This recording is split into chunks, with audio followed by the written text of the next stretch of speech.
Hello. You know, there comes a time in somebody's life where they just have to put it out there. They just have to let the world know how they feel deep in their heart.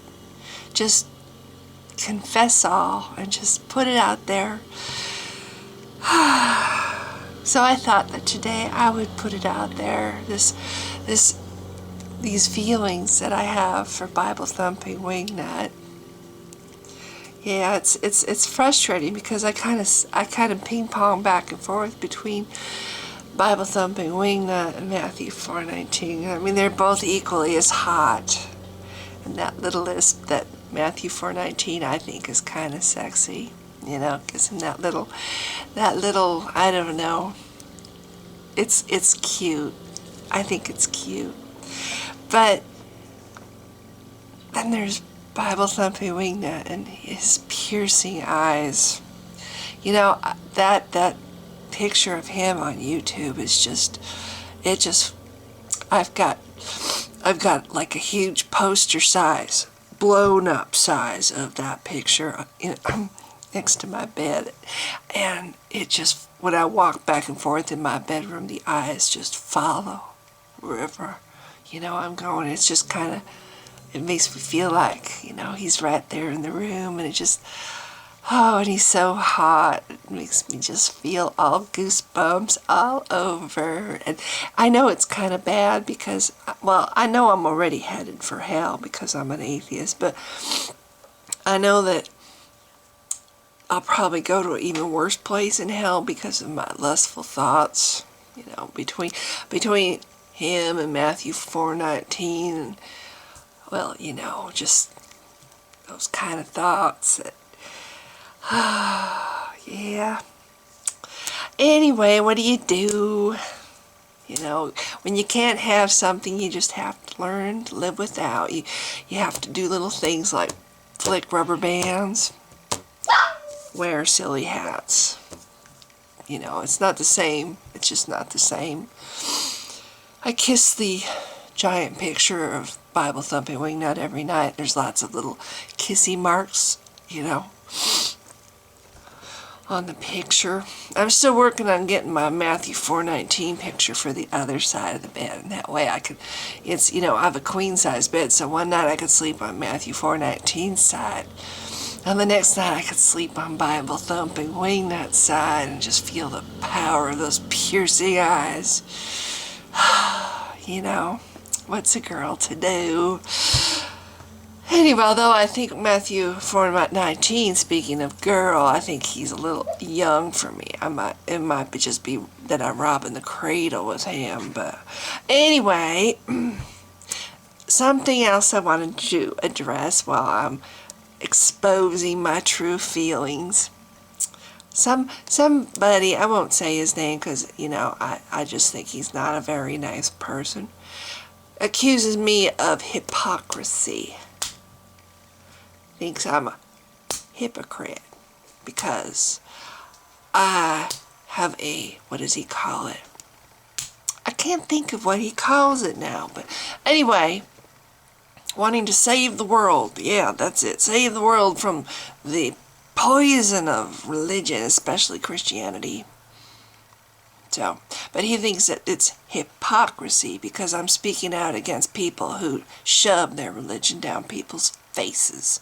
Actually, it's more having to do with their throats, because it's kind of impossible to shove something down someone's face. It's a little bit, there's a face there, you don't get very far, but you can shove something down somebody's throat. So that's what basically I don't like, is people shoving bullshit down people's throats. And like I was saying in my earlier videos, that bullshit can cause people to grow up with really low self-esteem, or think that they just can't do something because they're a girl,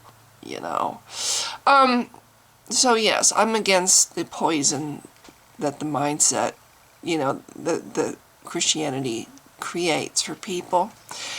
And because I speak out against it, I suppose he thinks that makes me a hypocrite. I guess I'm just supposed to have these kind of wishy-washy you know, have not want to stand up for anything, not want to stand for anything, not you know, just kind of be floating around in the middle, you know, and just getting along with everybody, you know, just put up with, you know, if somebody's over here telling somebody else that dolphins are fish, and I know for a fact that dolphins are not fish, they're mammals, I'm supposed to keep my mouth shut, not say a word, not question them. And if that same person decides to go teach a class of impressionable children that dolphins are actually fish, I'm not supposed to have a problem with that either, even though I know that for a fact that he or she is teaching those children something really wrong. And you know, I know it's probably hard to believe that if you hear somebody say something that you know for a fact is wrong, that anybody would want to actually correct that person for, you know, like if I said that Kentucky is a province in Canada, probably somebody, most likely a Canadian, but maybe some rather smarter American might correct them. But see, that's it. Correcting somebody who's wrong is not hypocrisy. And that's what I feel like I'm doing. I feel like I'm correcting somebody who's wrong. It's a little different than saying my belief is right and your belief is wrong, because I don't have a belief. What I can say is I looked into my beliefs. I did some checking out where they come from and who put them together, and you know, where, and I realized that it's a huge pile of steaming shit. So, you know, when you find out something's wrong, like here's another good example. For the very longest time, I was saying macabre. I was saying macabre. That's the word. I was saying macabre for the longest time. Nobody corrected me. And then one day, this is my ex-husband now, but he said no, it's pronounced macabre.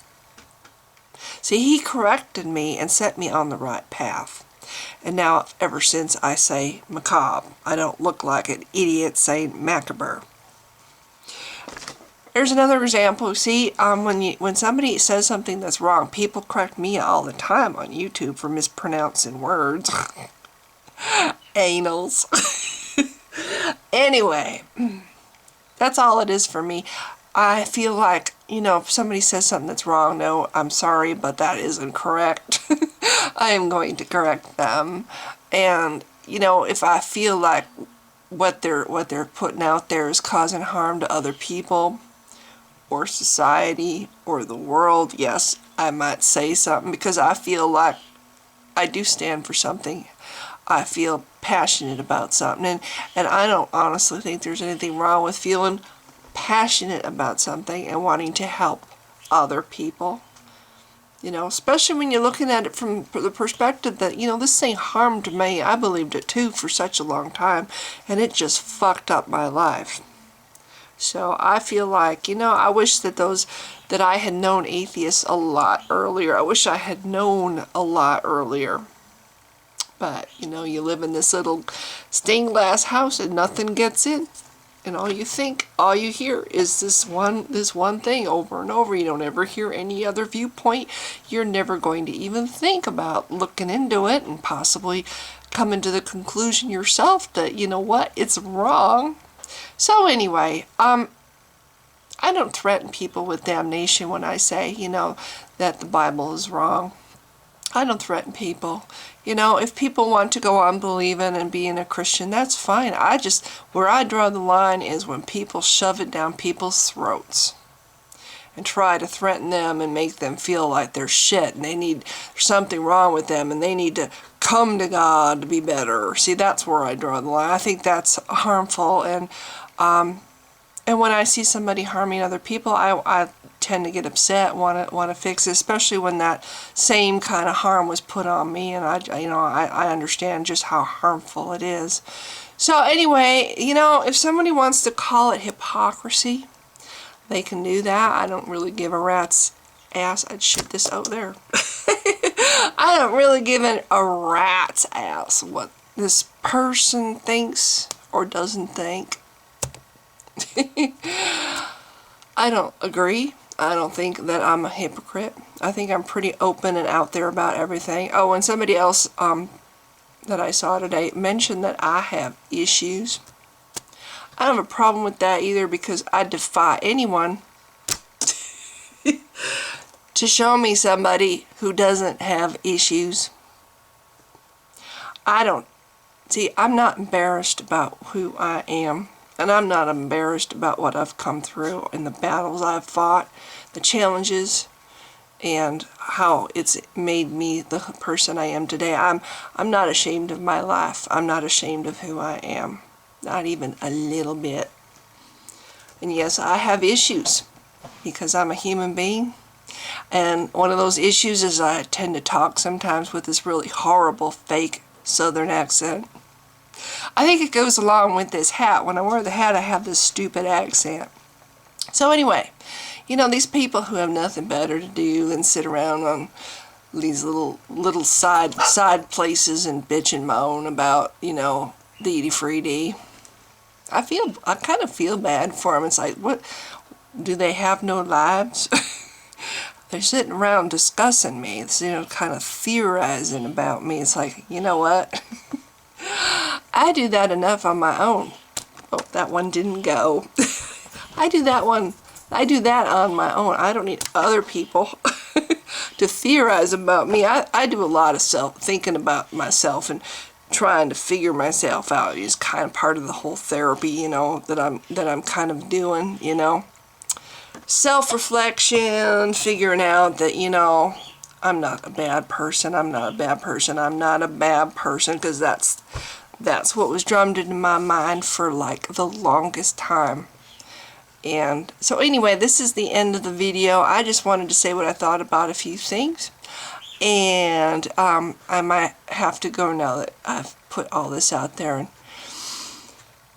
give that picture a few good, long, lingering kisses. You know, it's okay to dream. I don't see anything wrong with dreaming. So, anyway, if you've been watching, thank you so much. Bye.